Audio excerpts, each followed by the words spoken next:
Salamlar hər kəsə. Bugün biz Duolingo'nun dinləmə bölməsi haqqında danışacağıq. Deməli, listen like 130 plus student.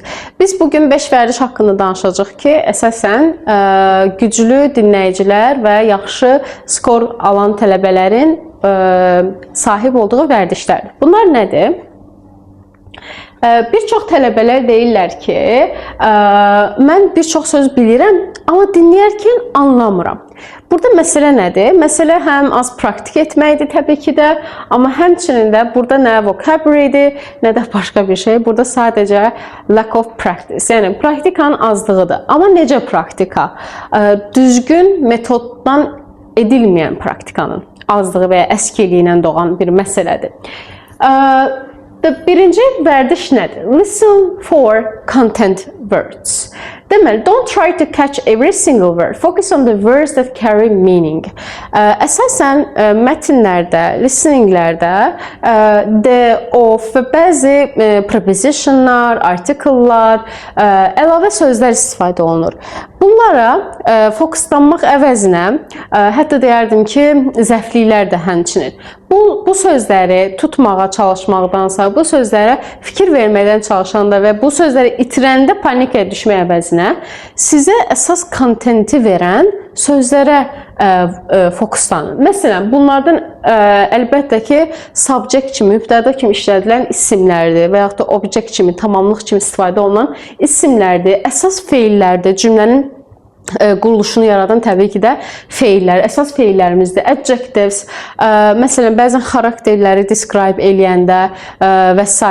biz sifətlərə çox önəm verməliyik və rəqəmlər. Çünki rəqəmlərlə bağlı suallarda çox tez-tez rast gəlinən suallardır.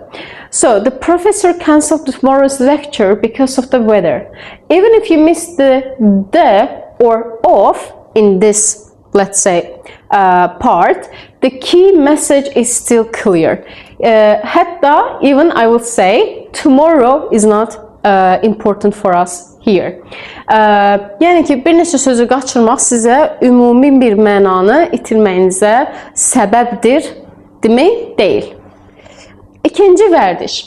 Accept that you will miss some words. Bu reallığı qəbul eləyin ki, heç bir şəkildə siz listening edərkən hər sözü başa düşə bilməzsiniz, hər sözü anlamaq və yaxud da ki, eşitmək məcburiyyətində deyilsiniz. Çünki bəzən bir sözü qaçıra bilərsiniz, eşitməyə bilərsiniz, amma bu demək deyil ki, siz bütün mənanı itirdiniz. Dinləməyə davam edin, panikləməyin, dayanmayın və digər qarşıdan gələn cümlələr, qarşıdan davam edən listening mətni sizə kömək eləyəcək ümumi bir mənanı anlamağa. Bir sözü itirmək bütün listeningi anlamadığınız anlamına gəlmir. Digər bir vərdiş nədir? Notice linking between words. Bildiyimiz kimi native speakerlar və yaxud da ki, əsasən də bu dinləmə mətnlərində olur, sözlərin qısaldılmış versiyasını istifadə edirlər.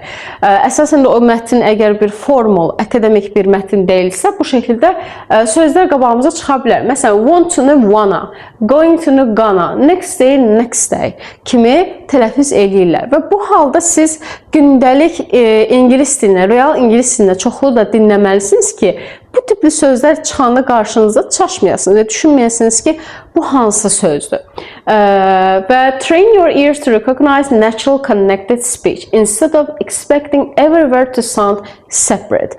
Ayrı-ayrı sözlərin səslənməyindənsə onların bir connected, yəni əlaqələnmiş şəkildə səslənə biləcəyini qəbul edin və buna əsasən praktikanızı edin.